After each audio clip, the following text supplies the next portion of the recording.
Hello friends, welcome to my channel Civil Smart. Today we are going to design the raft footing design, which is beam and slab type. Right?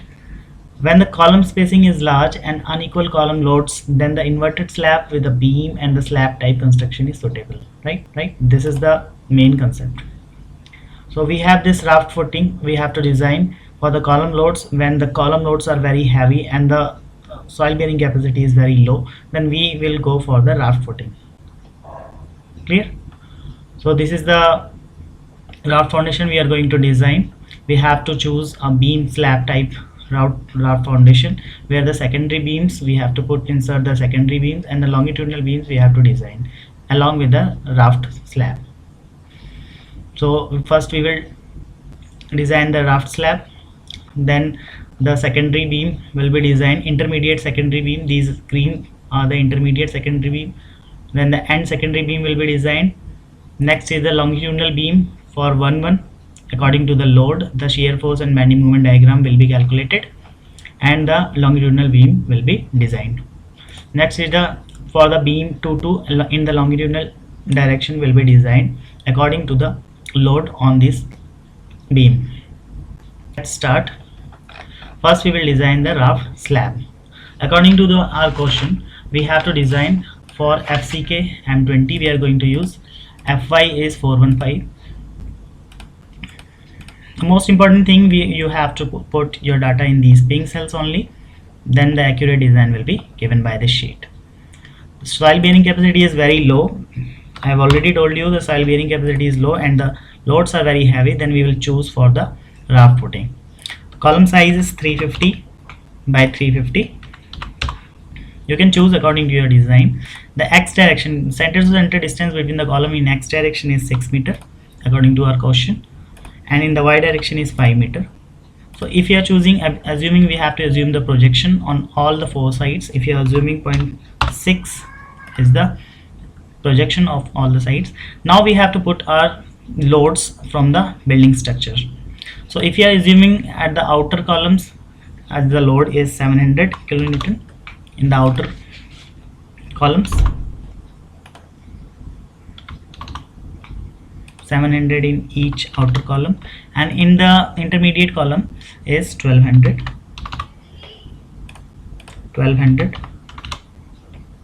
right? Then this unfactored working load is being calculated, and the self weight is 10% of self weight will be added up, and the total working load is being calculated as 5720. Ultimate load is being calculated, total required area has been calculated, the working load divided by the SBC, soil bearing capacity. So length of the raft foundation is 13.2 and width of the foundation is this. So area of foundation is being calculated, which is greater than the area required, that is okay, right? Net upward soil pressure is being calculated, that is 1.5 times of the working load divided by the area provided for the foundation. Now we have already told you that we have to connect. The raft slab is proposed to be stiffened by the two longitudinal beams, this C1, C2, C3 connected, C4, C5 and C6, and the 7 secondary beam. These are the secondary beams, 1, 2, 3. We have to put the secondary beams at center to center distance. Equal center to center distance should be there, right? So this is the distribution, like 1, 2, 3, 4, 5, 6, 7, right? So what will be the width of the beam? Beam width will be according to the column size. The maximum column size will be taken as the width of the beam, right? So we have to design the raft slab first. So the load is already been calculated as 95.31 net upward pressure. Now the thickness of the slab will be decided from the greater of the following two bending moment. The first is for the cantilever slab from this portion. This is being calculated as 0.425. This is the clear face. From this face, the bending moment will be PL square by 2. And next is between the secondary beam, the slab will act as continuous slab will be there. So clear span between the beams is, this is 6 meter is the center to center distance. We have to divide in equidistance, that is L clear is 2 meter each, right? So if we minus the L clear by width of the beam, that comes out to 1.65. For the effective span, as per the IS code, if the support width is greater than 1/12 of the clear span, so 1/12 of clear span is 137 and support width is 350. So this condition is satisfied. So 1.65 is the clear span. So we have to find the maximum bending moment, P L effective square by 12. So this is the formula, and from this the maximum is 21.62, by which we will going to find our thickness of the raft slab. So this is already been done. D required has been calculated. So if we choose 100 mm according to this 88 mm, so we have to think the increase the depth is according to the shear reinforcement, right? So we have to go for 2 to 2.5 times. So if we go for 250 mm, so check for this, increase the depth is according to the shear reinforcement, right? So we have to go for higher side. If you choose 290 mm, then it's okay, right? So for the LX in shorter direction, in this direction, if we put the reinforcement, this is the movement we have already calculated, 21.62. according this PT is been calculated. If we choose 12 mm, 260 mm center to center is the spacing. If we change the dia, then the spacing will be changed. So 12 mm for 260 mm center to center. For the distribution steel in the LY direction, 10 mm center to center is being calculated as 180 mm center to center, right? So area for the cantilever portion movement is 8.61. we have chosen 12 mm. If we choose 10 mm, so spacing will be changed, right?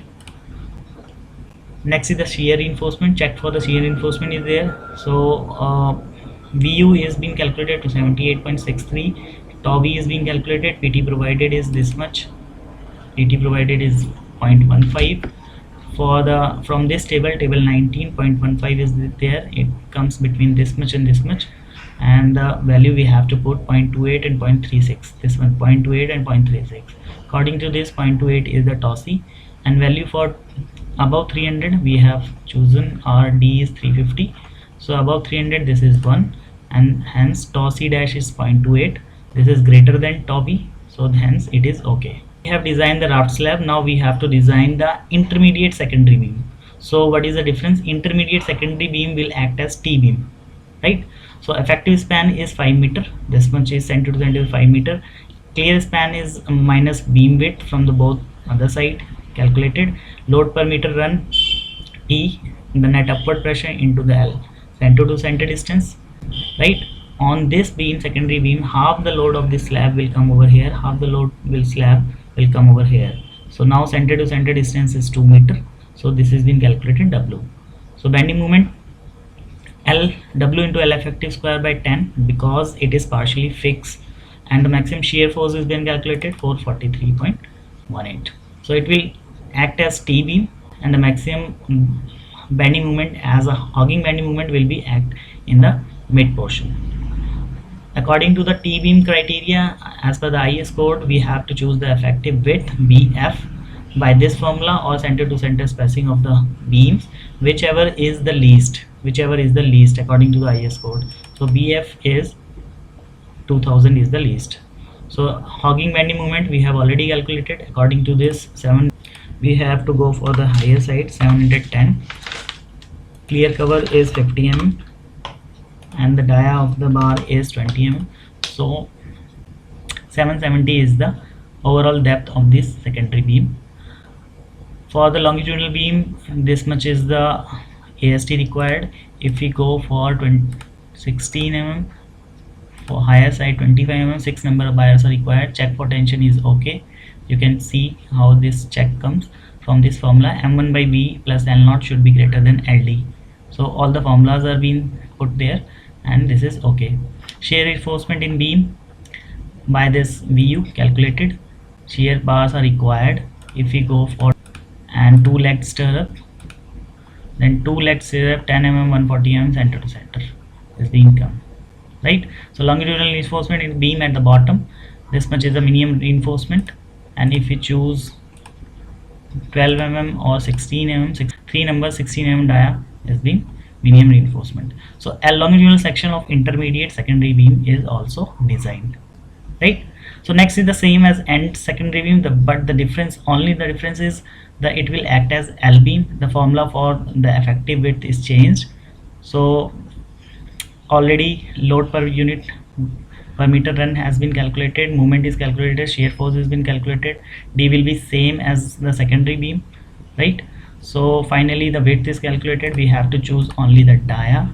If we choose 20 mm, if we choose 22 mm, 8 numbers are coming, so it is already been okay in the check for tension. Shear reinforcement already 4 legged, or if you go for 2 legged, if you go for 2 legged, this is 110 mm center to center. So longitudinal beam at the bottom for sagging, how much? 22 numbers, 20 mm dia for longitudinal reinforcement. Next is the longitudinal, this beam 1 we are going to design. Net upward pressure is already been taken from the this sheet 95.31, and upward reaction from each intermediate secondary beam. The shear force of the secondary beam is being taken. The upward reaction of the secondary beam, the shear force being taken. The upward reaction per meter and from cantilever portion, that is the cantilever portion, this much, and the beam width is being taken as this. Total upward reaction is the sum of all these, and the total downward reaction is the factored, these are the factored load if we are designing the 1 section, and the factored 1.5, it is being multiplied by 1.5 for which we are going to design.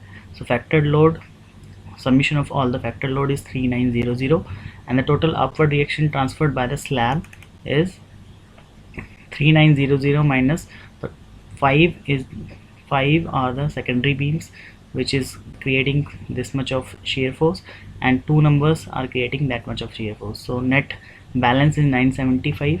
So we have to design for upward reaction per meter from slab, we have to design by this distance of the slab by this much, right? So now the total upward reaction per meter from the slab is 81.25, this much, 81.25. These are the spacing, and we are designing the this beam for that much of load. So shear force is being calculated by this sheet. You can check the shear force, and the point of zero shear force where the maximum bending moment will be there at x and y point. Bending moment calculation has been done for the hogging bending moment. The maximum where the shear force is 0, the moment will be maximum, and that will be the hogging bending moment, and that it's 1127 is being calculated, and the maximum sagging moment will be coming under this column 256, right? So the effective depth is being 1079 if we choose 1100 as the effective depth for the longitudinal beam, and clear cover 50 mm, and assume bar dia is 20 mm. So finally 1160 is the total depth. For the maximum hogging moment for the reinforcement in the top, if you choosing 25 mm, so 8 numbers 25 mm dia is required. Check for tension is okay, you can check all the formulas are being done. Longitudinal reinforcement in the beam at the bottom for the sagging, this much is the reinforcement AST required. If you choose for 20 mm, 3 numbers 20 mm is required. For the shear check, shear force at C2, this much. For 10 mm dia, 2-legged stirrup, 4-legged stirrup, 4-legged stirrup 10 mm dia, 250 mm center to center is being checked. So longitudinal section for the longitudinal beam 1 is being checked. For the shear force at the right of the B, this is the point B, you can see the point B is there. For the right of the B, the reinforcement shear force is different. The right of B shear force is 564. We have to check for the shear force right of B 564. So if we choose the 10 mm and the 4 legged, so 10 mm 4 legged, 300 mm center to center for the center, right? So this is 4-legged stirrup 10 mm center to center. At the center the reinforcement, shear reinforcement required is less, so the spacing is more, and at the joint the shear reinforcement is greater, so the spacing is less, right? So So this is the longitudinal section showing the slab reinforcement. Slab we have already designed. These are the secondary beams between C1 and C2. There are 1, 2, 3 and 4 secondary beams are there. So we have already designed the end secondary and intermediate secondary, and now we have designed the longitudinal in one, right? This is the longitudinal section showing the slab reinforcement, and the same is the for the 2-2, the beam 2-2. If the load is changed, then only the shear force diagram and bending moment diagram will be changed, and according to the reinforcement will be changed. And if the load is same, all the same thing will be done accordingly. The shear force diagram, the bending moment diagram. So if we change this portion C4, C5 and C6 we are designing, if we change the 500, this much is 800 and this much is 500 suppose, then we can see for the longitudinal reinforcement this much is the factored load, right?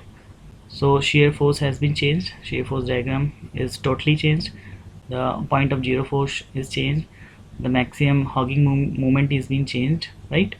So now the required depth is 1000, clear cover is 50 mm, right? Assume bar dia is 20 mm, and this much is the hogging bending moment for which we have to design. And if you choose 20 mm dia, 10 mm required. If we are going to choose a 25 mm dia, 6 numbers are required. Check for tension is okay. Reinforcement for sagging bending moment, if we go for 20 mm dia, 3 numbers are required. 10 mm for the shear reinforcement and 4 legged, so this much is required.